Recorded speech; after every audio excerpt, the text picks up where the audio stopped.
Quiet Things That Finally Made Sense After 60, a Buddhist letter to my younger self.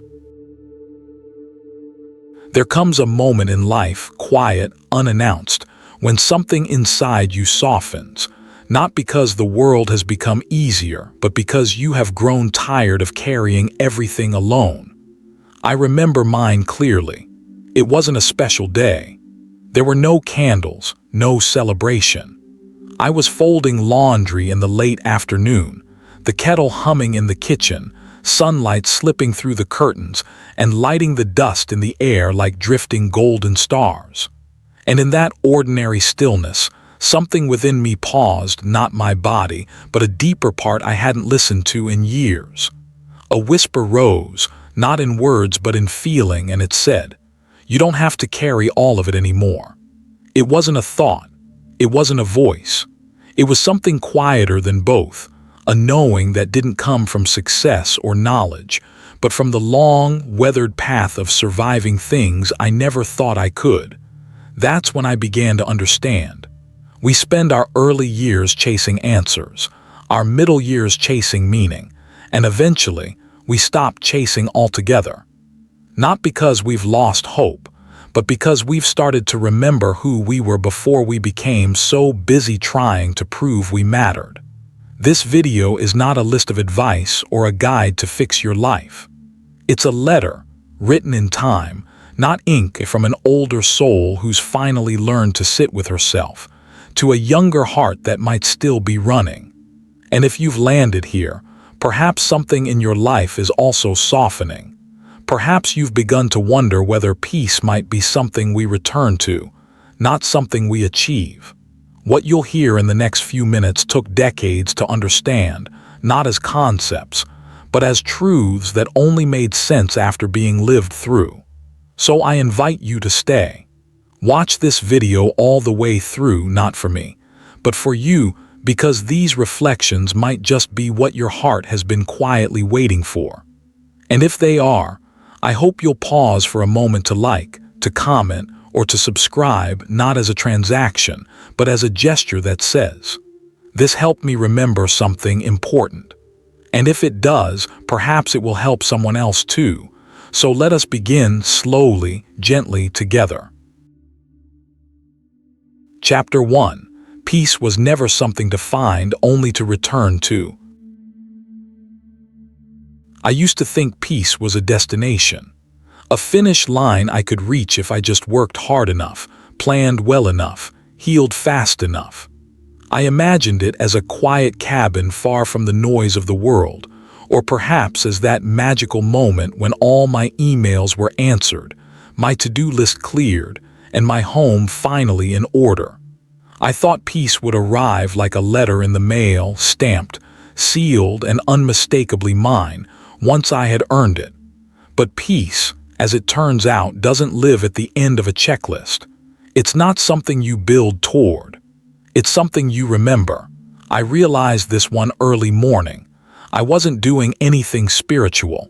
I wasn't meditating or chanting or reading scriptures. I was simply sitting. A cup of tea in my hands, a gentle rain tapping the window pane. I wasn't expecting a breakthrough. I wasn't seeking anything. But in that still moment, I felt something unfamiliar, or perhaps long forgotten. A quietness that didn't demand I change. A softness that didn't ask me to improve. It felt like peace, but not the kind I'd been chasing.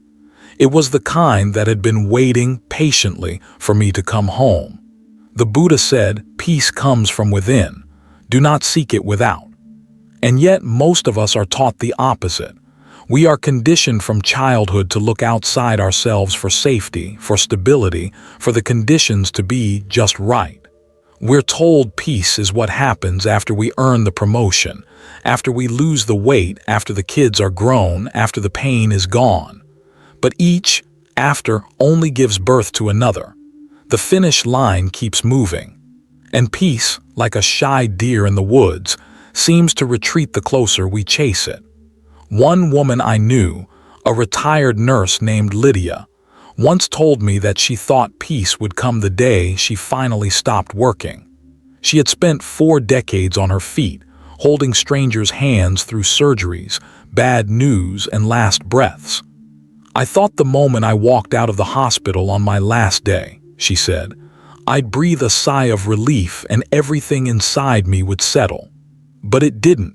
She found herself pacing the house, reorganizing closets, scrolling her phone in silence. It wasn't noise that had followed her. It was the habit of restlessness. The truth is, we've been taught to believe peace is earned, like a trophy after a marathon of achievement and endurance. But that's not how the heart works. The heart does not wait for things to be perfect before it offers love. Nor does the soul wait for silence to know stillness. Peace is not a prize. It is a returning, a homecoming to what was always there beneath the mental clutter. I often tell my students, peace doesn't mean everything is in place. It means you're not waging war with what isn't. One of the deepest teachings in Buddhism is that of dukkha, the suffering that arises from resisting reality. We suffer not because life is chaotic, but because we believe it shouldn't be. We resist impermanence. We fight aging. We argue with pain. And in doing so, we give away the very thing we're looking for. But what if peace was never about avoiding mess, but about no longer needing it to disappear? There's a Zen story I love about a monk who asks his master, "What is peace?" The master replies, "When hungry, eat. When tired, sleep." The monk frowns, "Isn't that what everyone does?" The master answers, "No. When they eat, they think of many things. When they sleep, they dream of many things. Their minds are never at rest." The moral is simple. Peace isn't what you do, it's how you are with what you do. I once met an elderly man in Oregon who lived alone after his wife passed. Every morning, he brewed one single cup of coffee. He would sit by the same window, wear the same flannel shirt, and simply watch the birds. He told me he used to think peace was the absence of loneliness.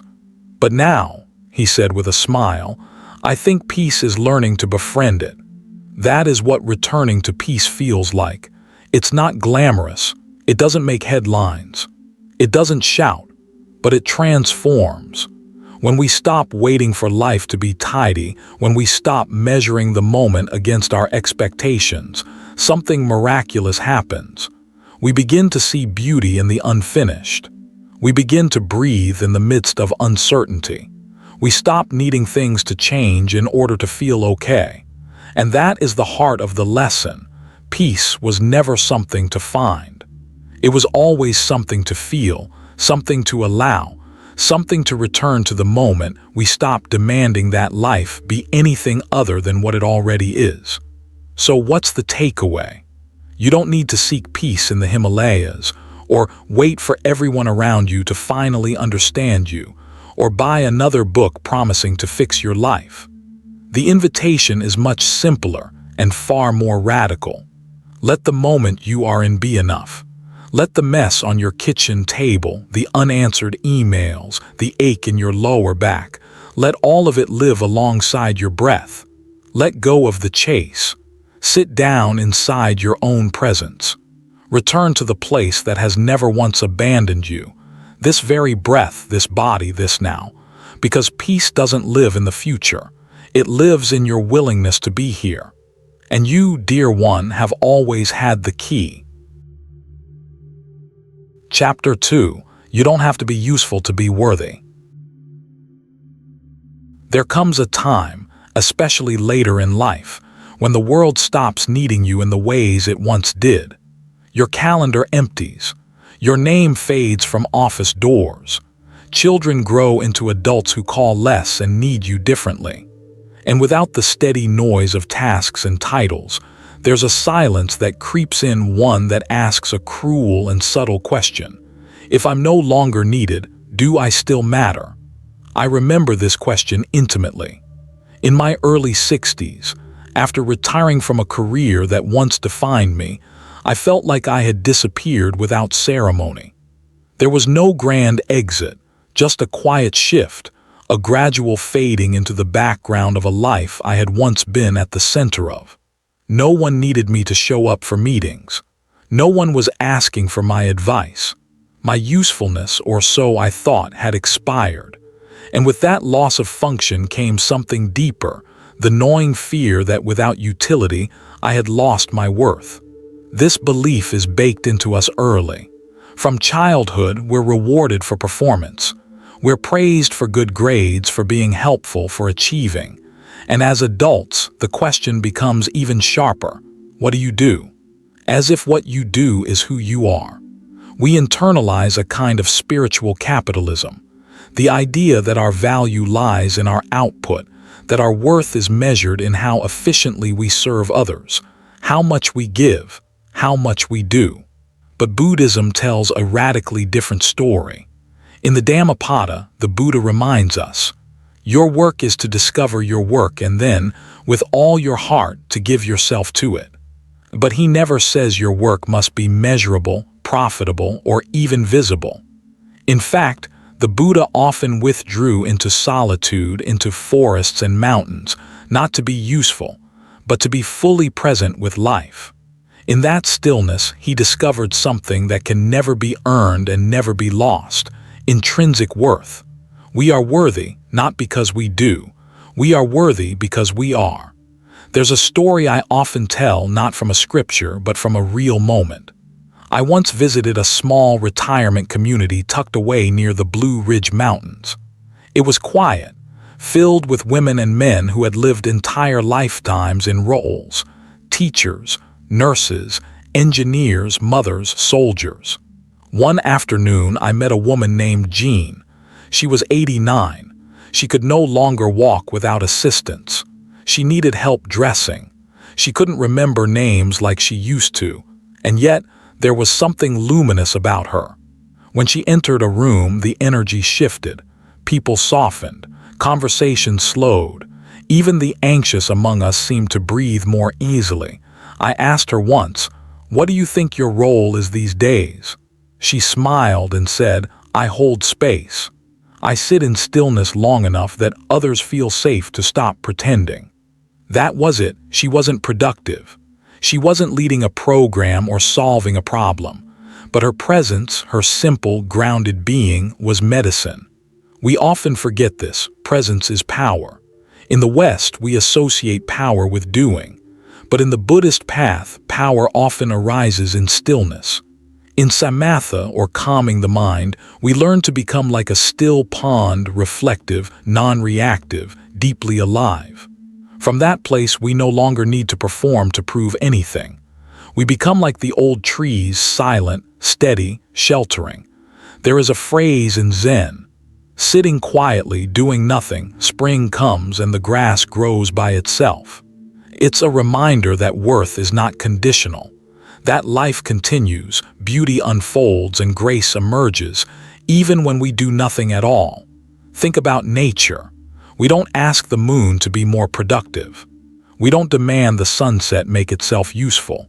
A flower doesn't bloom to meet a deadline. It simply exists.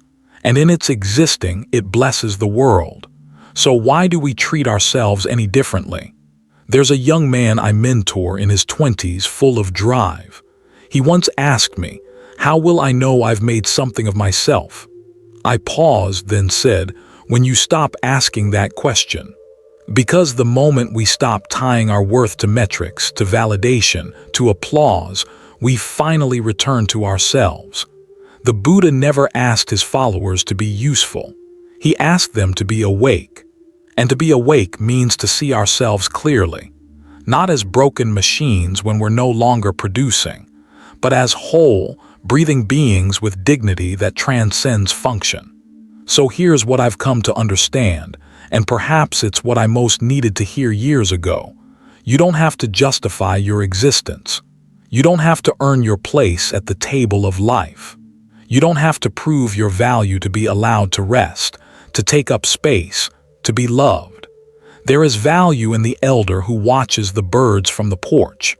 There is worth in the grandmother who listens more than she speaks. There is sacredness in the man who, though frail, greets each morning with gratitude. You are not a machine. You are not a resume. You are not your title, your productivity, or your usefulness. You are a being of awareness. You are enough, even now, especially now.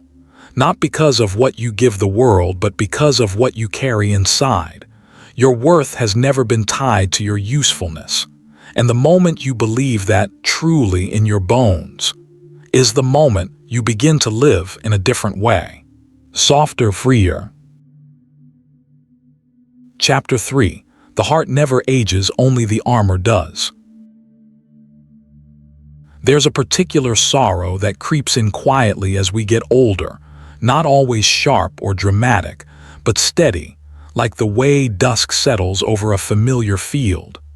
It's not only the people we lose that aches within us, though that is its own kind of breaking.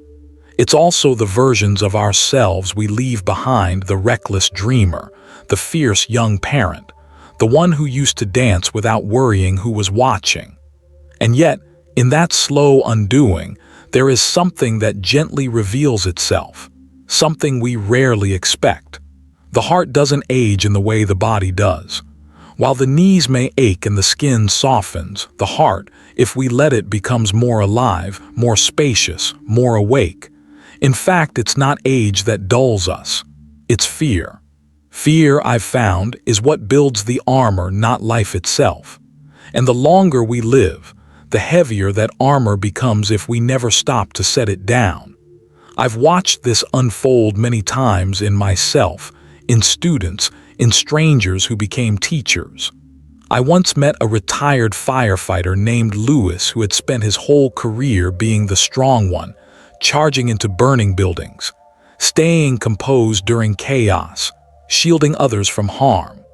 After retirement, he found himself crying in the aisles of grocery stores, not out of sadness, but out of some raw, unfiltered tenderness he had never let himself feel. The smell of peaches, he told me once, just takes me somewhere I can't explain. He thought something was wrong with him, that he was getting too soft, but I told him the truth. He wasn't breaking down, he was breaking open. That's the beauty of the human heart. It's not a muscle that weakens with use, it's a vessel that deepens with openness. The Buddha spoke often of the boundless heart, metta, the quality of loving kindness that has no boundaries, no expiration date, no preconditions. It doesn't fade with time.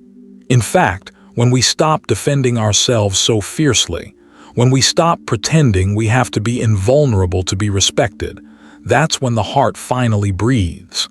That's when compassion becomes less of an idea and more of an instinct. You start to notice the way a stranger holds their coffee cup, the loneliness in someone's eyes as they sit alone on a bench, the way sunlight falls across a kitchen floor and makes even the ordinary feel holy. In youth, we're taught to be strong by closing off, to be guarded, to protect ourselves from disappointment, betrayal, embarrassment. But age, if lived attentively, teaches something far more profound. That strength is not in hardening, but in softening. That courage doesn't mean we stop feeling. It means we allow ourselves to feel fully without apology. I once sat with a woman in her 80s named Ruth, who had been widowed for over a decade. She told me that for the first 5 years after her husband passed, she refused to cry. She stayed busy. She kept lists. She cleaned drawers no one would ever open. I thought if I let the grief in, she said, it would swallow me whole. But one morning, while folding one of his old sweaters, she finally let herself fall apart, not as a failure of strength, but as a deep act of trust. I didn't disappear, she said. I reappeared. That is what happens when the armor dissolves. We don't become less. We become real again. From a Buddhist perspective, our suffering often comes from clinging to who we used to be, to the way things were, to the illusion that strength means stoicism. But the paramitas, the perfections taught in Mahayana Buddhism, remind us that true strength lies in patience, in compassion, in equanimity. The heart doesn't grow old. The heart grows wise. It learns what matters. And it learns, eventually, that love is not something to be earned, but something to be remembered. There's a kind of sacredness in aging that no one tells you about when you're young. Yes, the body changes. Yes, the roles shift. But something else also happens. The heart, no longer distracted by proving or striving, finally has space to listen. To itself, to others, to the world. And what it hears is tenderness. The kind that makes tears rise without warning, not out of pain, but out of awe, out of being here, out of being alive. I've seen this time and again. The toughest men breaking into tears while holding a grandchild. The most practical women letting themselves rest for the first time in 50 years. The ones who never believed in God suddenly lighting incense every morning, not because they were converted, but because they felt something wordless begin to bloom. Something unarmored, something free. So what is the quiet truth here? It's this. You do not become less human as you age, you become more whole. And the cracks in your armor aren't failures.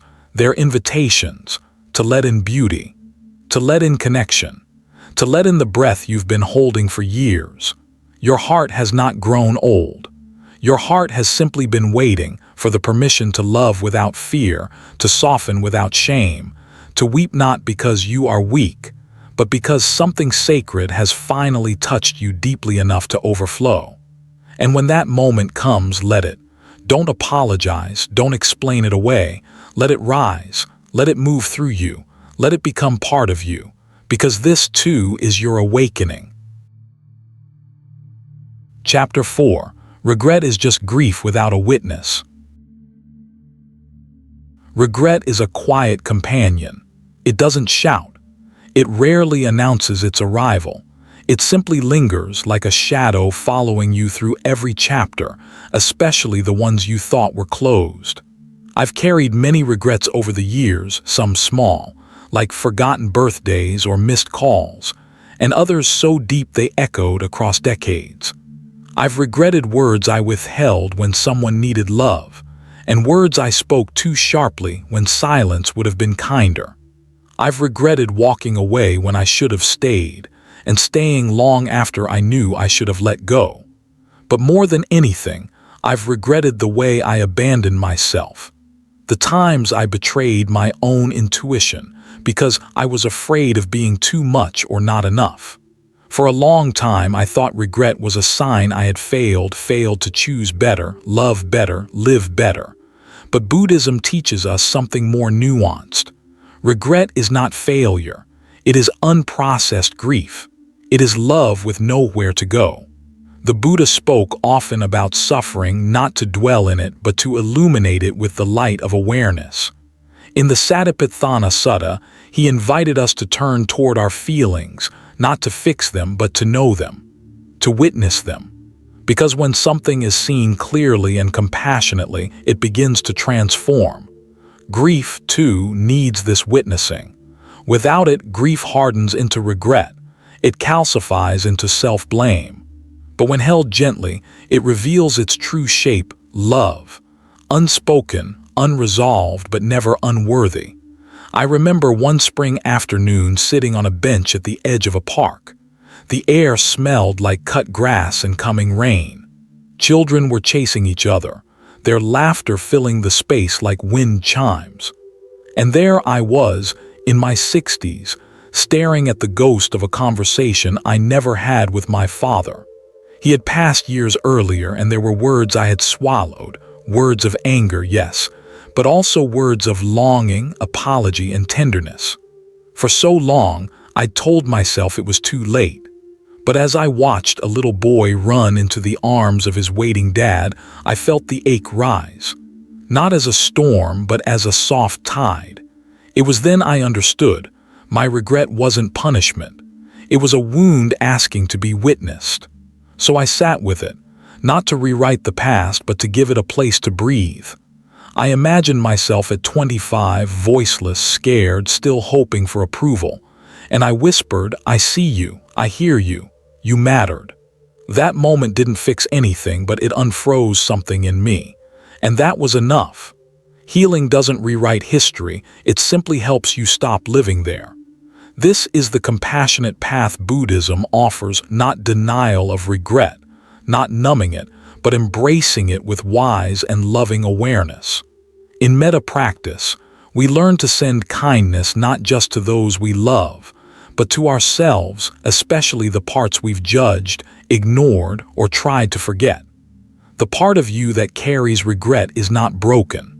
It is simply grieving what didn't get to be. A woman I once taught in a meditation circle shared with us a story I've never forgotten. In her 70s, she confessed that she hadn't spoken to her sister in over 30 years after a falling out neither of them could quite recall.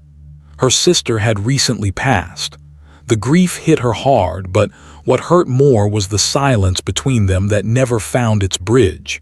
She said, "I wish I had reached out sooner, but I didn't know how." I told her gently that the heart knows how, it always has, and it's never too late to tell the truth inside you. So we sat, and together, she wrote her sister a letter. She burned it that evening under the moon, not to send it somewhere else, but to release it from within. Sometimes ritual is the language of closure when time doesn't give us one. This is what regret asks of us, not to suffer endlessly for what we missed, but to honor the fact that something within us knows what was sacred. Regret is grief that still loves, and love in its truest form does not need an outcome. It only needs presence. In Vipassana, the practice of insight, we're taught to observe thoughts and emotions like clouds in the sky, arising, passing, never defining us. Regret, too, is a cloud. It may linger longer than others, but it does not own the sky. So if you're carrying something, an old memory, a moment you wish you handled differently, a goodbye that never happened, I invite you to sit with it. Not to make it go away, but to say with your whole heart, I see you, I hear you, you mattered, what I felt was real, what I needed was valid. And though I cannot go back, I can go forward with more compassion for the one I was and the one I am becoming. Because that's what healing really is. Not erasing pain, but learning how to hold it in such a way that it no longer holds you. Chapter 5. The slower you walk, the more you see. There's a particular kind of illusion we inherit early in life. The belief that the faster we move, the more we'll accomplish, the more alive we'll feel, the more we'll matter. I used to sprint through my days as if they were races that needed winning. I rushed through conversations, barely listening while waiting for my turn to speak. I rushed through meals, swallowing without tasting. I rushed through relationships, expecting connection without offering presence. I even rushed through joy, collecting moments like souvenirs, rather than dwelling in them like sanctuaries. And the truth is, I didn't realize I was missing anything. I thought I was living fully, but I wasn't living, I was accelerating. It wasn't until my body began to slow, not by choice but by age and gravity, that I began to witness something astonishing. The world didn't blur because it was fast, it blurred because I was. And when I slowed down, the beauty I had overlooked for decades started to shimmer around me like a long-lost friend. I remember one morning in particular, I was walking alone on a trail behind my house. My back was aching, and my knees no longer carried me with the same fire they once did. So I walked slowly, not out of wisdom but necessity. That's when I heard it, a bird singing 3 notes, then pausing. Then again 3 notes, then stillness. I stopped, listened. I realized I'd walked this path hundreds of times before and never heard that song. Not because the bird hadn't been singing, but because I hadn't been listening. In Buddhist practice, we call this walking meditation, not walking to arrive somewhere, but walking to be fully here. You match each step with your breath. You feel the contact between your foot and the earth. You notice how your arms swing, how your chest rises, how your mind wanders and returns. It's a form of training not for the legs but for the heart. You learn that slowness is not laziness. It is intimacy, and this intimacy changes everything. When you slow down, you begin to see not just the world but yourself. You notice how tension clings to your shoulders, how your jaw tightens when you feel unseen, how your eyes well up when someone finally says, "Take your time."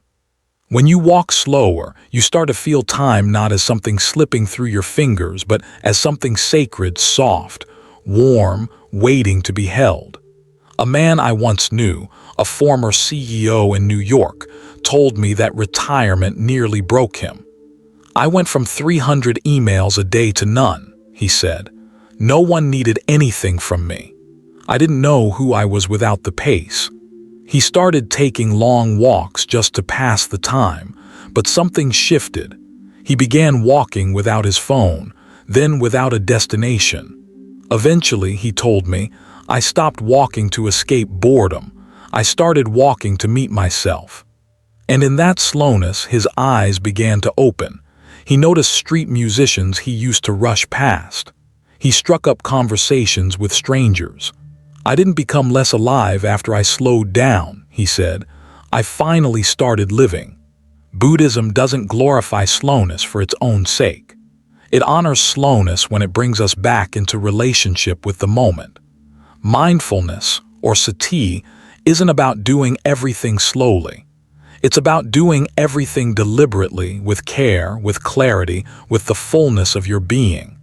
It's eating without multitasking, talking without rehearsing your reply, washing the dishes while feeling the water on your skin. That kind of presence isn't glamorous, but it is holy. There's a story in the Pali Canon about the Buddha walking with his disciples.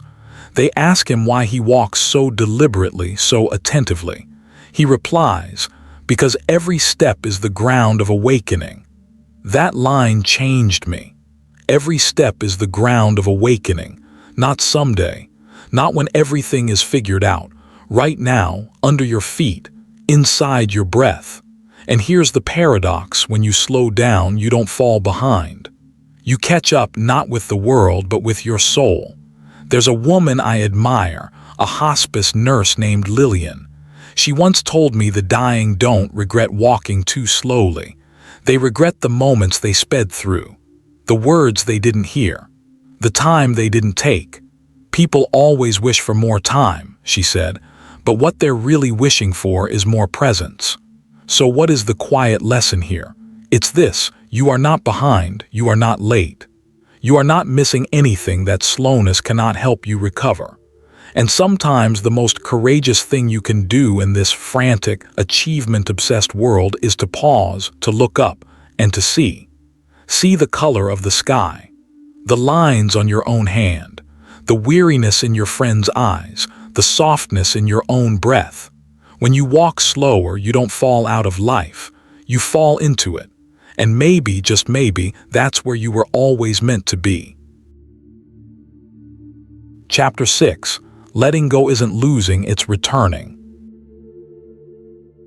We grow up thinking that letting go means failure. That if something slips through our fingers, a relationship, a dream, a title, a version of ourselves, it means we weren't strong enough to hold on. And so we cling. We cling to what was, to what almost was, to what we wish had been. We call it loyalty. We call it love. But more often than not, it's fear in disguise. Fear that if we release what we've been carrying, we'll vanish along with it. That without those attachments, we'll be nothing, no one. But Buddhism has always offered a different view. The Buddha spoke of upadana, clinging, as the root of suffering. Not because wanting things is wrong, but because trying to possess what is impermanent is like trying to hold water in our hands while running. It spills. It always does. The suffering isn't in the loss. It's in our refusal to allow things to pass through when it's their time. I remember a woman I once counseled in a meditation retreat. Her name was Marie. She had just retired from being a high-powered attorney, and though she was financially secure, emotionally she felt adrift. I don't know who I am anymore, she told me. No one needs me. No one calls. I used to be someone people depended on. Now I feel invisible. She spoke with such longing that I could feel the weight of her identity collapsing under its own history. We walked slowly around the garden together that afternoon, not speaking much, just breathing. At one point, she stopped and stared at a willow tree, its branches moving softly in the breeze. "How does it stay so graceful?" she asked. I told her because it bends. And something shifted in her eyes. She didn't need to be the unshakable oak anymore. She could let go of the role, of the armor, of the version of herself that had been necessary and now no longer was. Letting go is not forgetting who you were. It's remembering who you were before the world told you who to be. I, too, have let go of things that once defined me. A career I thought I'd have forever. A partner I believed was my future. A friend I thought would grow old with me. Each loss felt like a small death. But in their absence, something else emerged, not a void, but a clearing. A place where silence could speak. Where being, not doing, had its own dignity. There's a Zen phrase I love. When I let go of what I am, I become what I might be. But here's what they don't tell you: that becoming is quiet. It's not dramatic. It doesn't announce itself with applause. It feels more like an exhale. Like finally setting down a bag you forgot you were carrying. Another story comes to mind. A Buddhist monk I met during a pilgrimage in the Thai forest tradition. He told me about a woman who came to his monastery after losing her only son. She couldn't sleep, couldn't eat, couldn't stop crying. "I just want to stop hurting," she said. "Please teach me how to let go." The monk didn't give her a sermon, he gave her a cup of tea. "Drink it," he said. She did. Then he said, "Now let go." She looked confused. He smiled gently. "Can you keep holding that cup forever?" She shook her head. "Why not?" he asked. "Because eventually it gets heavy," she replied. "Exactly," he said. "Pain is like that. Grief is like that. You don't dishonor your son by setting it down. You honor him by learning how to carry him in your heart, not your hands." That story stayed with me, because letting go doesn't mean forgetting. It means releasing our grip on how it should have been, and opening ourselves to what is. It means trusting that the self you return to in that surrender is more real than all the masks you've worn trying to earn love, acceptance, safety. Letting go of a toxic relationship isn't failure, it's wisdom. Letting go of perfection isn't laziness, it's self-respect. Letting go of control doesn't make you weak, it makes you human. In Buddhist practice, we speak often of the non-self, not because we don't exist, but because the identity we cling to is always changing. You are not your name, not your job, not your achievements, not even your pain. You are the awareness that holds all of it with tenderness, with stillness, with grace. And when we let go of the narratives that bind us, we come home to that awareness, to the spaciousness that has always been waiting for us beneath the noise. Letting go isn't losing. It's returning to the breath, to the body, to the moment, to yourself. Chapter 7. Silence is a language, and your soul speaks it fluently. There was a time in my life when silence unnerved me. Not just quiet, I mean real silence. The kind that hums in the spaces between words. The kind that lingers after someone leaves. I remember sitting in my car after my mother passed, parked in the driveway, engine off, radio off, and feeling the stillness settle over me like a fog. No one was calling. No one was asking for anything. And for a few moments, that silence felt like a verdict. Like loneliness had come to take up residence. But something changed. Not suddenly, more like the slow unfurling of a lotus at dawn. I started to notice how often I ran from silence. How I filled it with podcasts, television, scrolling, noise, anything to keep the stillness from catching up to me. And then one day I just sat, not out of wisdom but exhaustion. No phone, no task, just me and the room and the breath. And the most unexpected thing happened. I heard something, not with my ears but with my being. A gentle truth tucked deep within the quiet. You are not broken, you are just tired. And in that moment, I understood why so many great sages, monks, and poets spoke of silence not as absence, but as presence. In Buddhism, we speak of noble silence. It's not just about not talking. It's about entering a deeper conversation with life. A space where the ego softens and the soul steps forward. Where the mind stops performing and starts listening. Where truth doesn't shout, it whispers. I remember visiting a forest monastery in the Pacific Northwest. There was a wooden sign hanging outside the meditation hall that read, "Silence is not the absence of sound, but the presence of awareness." And I'll never forget the morning I woke before dawn and sat with a group of monks in complete silence. No one moved. No one looked around. There was no instruction. And yet I felt more held, more known, more at peace than I had in many conversations. That's when it clicked. Silence is not empty. It's full of knowing. So many of us fear silence because we think it means nothing is happening. But the most profound healing I've known has occurred not in talk therapy, not in advice, but in the quiet space where my spirit was allowed to breathe without judgment. Think of nature. A tree doesn't need to explain its beauty.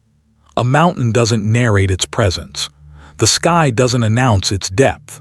They simply are. And in their silence, they speak the most sacred language of all being. There's a story from the Buddhist tradition that I've always loved. The Buddha once gave a teaching without speaking a single word. He simply held up a flower. Everyone sat in confusion except one monk, Mahakasyapa, who smiled quietly. It's said that in that moment he understood everything. The Dharma wasn't always in the words, it was in the stillness beneath them. Our culture often rewards noise. We're taught to speak up, to contribute, to post, to share. And yes, there's power in voice. But there's also a deeper power in restraint. In knowing when to step back and allow something sacred to rise from the quiet. Sometimes, when I walk alone at dusk, I think of all the unspoken things my heart has tried to say over the years. The griefs I never named, the joys I never celebrated aloud, the prayers I never voiced.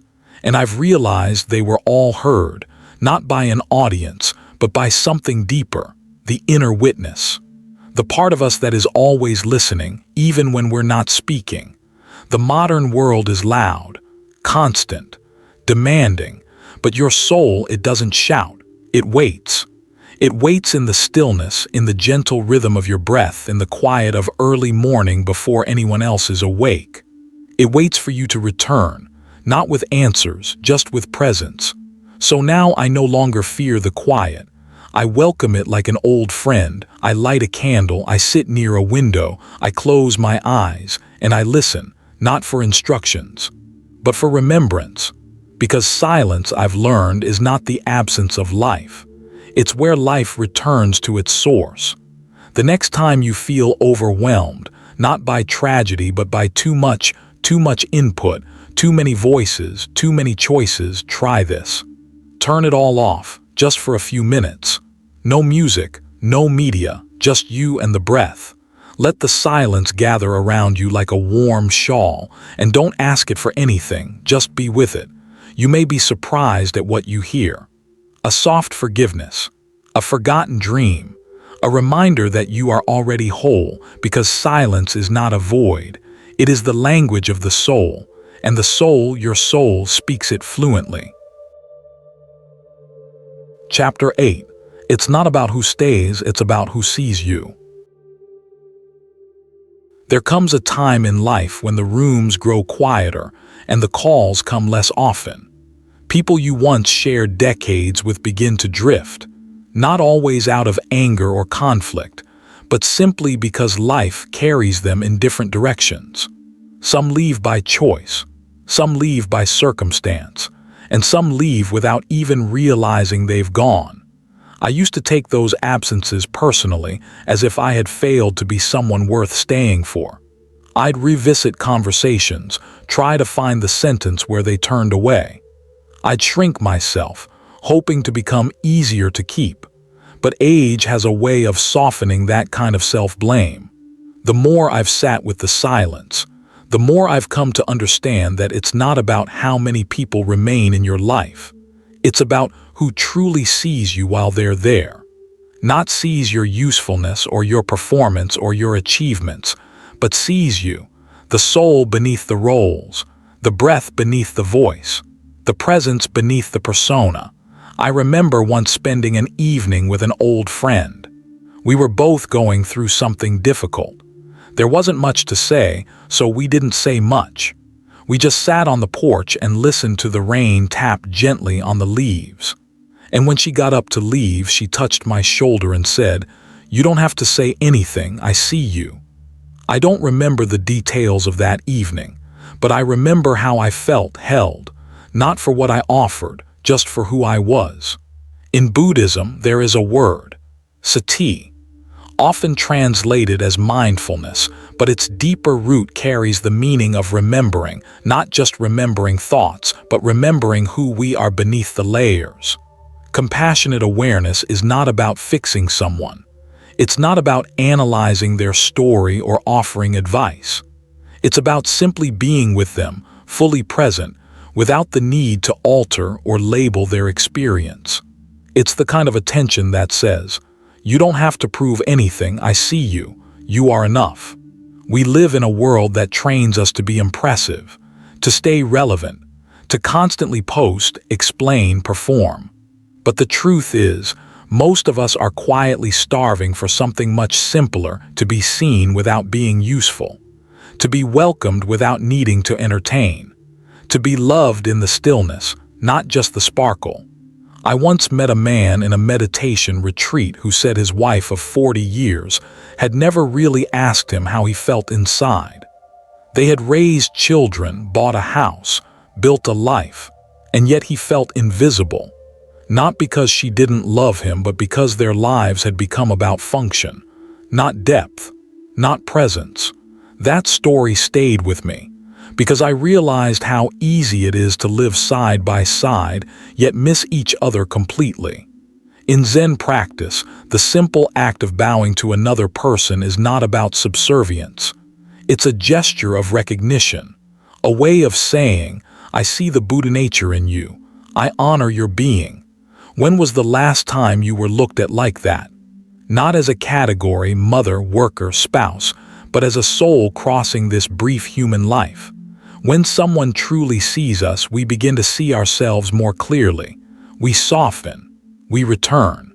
And when we offer that kind of seeing to others, we become healers, not with solutions, but with presence. So if you felt lately that the crowd has thinned, if the gatherings are smaller, the calls more rare, the messages fewer, don't despair. Let go of the numbers. Focus instead on the quality of the gaze. Who looks at you and doesn't flinch at your truth, who hears you and doesn't try to fix your silence, who shows up even when there's nothing to gain. That's where real connection lives, in the quiet corners, in the honest glances, in the shared stillness. And sometimes the person who needs to see you most is you. Sit with yourself, not to evaluate, not to judge, just to witness. Lay your hand on your own chest. Breathe, say softly, "I see you. I know it hasn't been easy, but you're still here, and that matters." In the end, we don't need crowds. We need contact, not constant, but real. Because the deepest hunger of the heart isn't to be surrounded, it's to be seen. Chapter 9. You're allowed to start over at any age. There's something quietly cruel in the way our culture worships beginnings. We celebrate the firsts, first love, first house, first job, like they're the only ones that count. And somewhere along the way, the world begins to whisper that second chances are reserved for the young. That reinvention is for people in their 20s. That by the time your hair grays or your back aches or your children no longer call for your help, it's simply too late to change. Too late to bloom. Too late to matter. But that's a lie, a loud lie dressed in logic, wrapped in numbers, repeated until it sounds like truth. And the Buddha, in his quiet way, offered something very different. Each morning we are born again. What we do today is what matters most. Not what we did when we were young and unafraid. Not what we failed to do in the years we were afraid to look foolish. But this moment, this breath, this very step we're taking now. I once met a woman named Clara at a local Sangha gathering. She was 73 when she walked into the hall for the first time. Her eyes were soft but alert, like someone who had cried herself awake. She told me she had raised 5 children, stayed in a loveless marriage for 40 years, and spent most of her life pouring herself into everyone but herself. But then her husband passed. Her children moved across the country. And one morning, she said, she stood in the kitchen and realized, there's no one left to live for but me, and I have no idea who that even is. So she began again, slowly, gently. She started taking long walks, planting tomatoes, learning to paint. She meditated each morning, not to become enlightened, but simply to feel her breath for the first time in decades.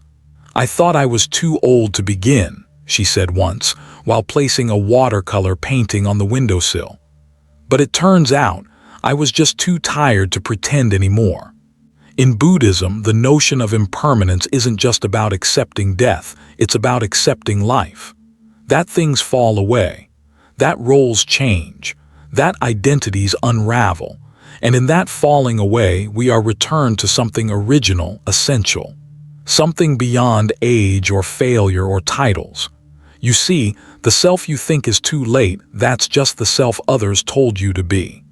But the one beneath that, the one that quietly watched you survive, adapt, endure, she's not behind. She's timeless, and she's still here. We mistake age for limitation, but in truth, age often frees us. It loosens the grip of reputation. It softens the hunger for approval. It lets us live without apology. And that freedom, that sacred spaciousness, is where real change is born. Not the flashy, dramatic kind that makes headlines, but the kind that matters most. The choice to show up for your own life in whatever way feels true today. I've seen a retired bus driver write his first book at 82. I've seen a widow open her home to foster dogs and find purpose in their wagging tails. I've seen a grandfather forgive his brother after 50 years of silence. These moments aren't lesser because they arrived late. They are richer because they did. Because they rose from the ashes of what had been lost, not the shiny promises of youth. The truth is, every spiritual path begins now. Not when you have more time or money or clarity. Now when you're messy and uncertain and scared. That's the ground. That's the altar. That's the real starting line. So if there's something inside you that's been aching to begin again, don't silence it. Don't scold it with numbers or calendars or doubt. Just listen. Because that voice isn't naive, it's sacred. It's the part of you that's survived everything and still believes in the light. You are not too old. You are not too late. You are simply right on time to start again. So here we are, at the edge of something quiet but profound. 9 truths not shouted from mountaintops, but whispered between moments we usually overlook. These weren't lessons from a monastery or found buried in ancient texts. They were discovered in life's everyday corners, in waiting rooms and late-night kitchens, in goodbyes that came too soon, and in the stillness after the world falls silent. These truths don't ask you to become someone new. They ask you to remember who you were before the noise, before the pressure, before you forgot that simply being is enough. Now, here's the part most people will skip, but I urge you not to. This video contains more than poetic lines. It holds the kind of wisdom that could shift the way you breathe, the way you forgive, the way you walk into tomorrow. But only if you stay long enough to let it land. So don't just scroll past. Sit with it. Let it echo. Because these soft truths, they may be the most powerful things you'll hear today. And if even one line in this video opened a window in your heart, don't keep it to yourself. Share it with someone else who walks quietly through life, carrying more than they let on. You never know who's waiting for a lantern in the dark. Leave a comment below, not just to be seen, but to let others know they're not alone either. And if this spoke to you, subscribe. Not just for more content, but to walk this path together with mindfulness, compassion, and realness. This isn't just another video. It's a space to come home, to yourself, to what matters, and to each other. Until next time, be kind with your breath, gentle with your story, and generous with your light. We'll meet again.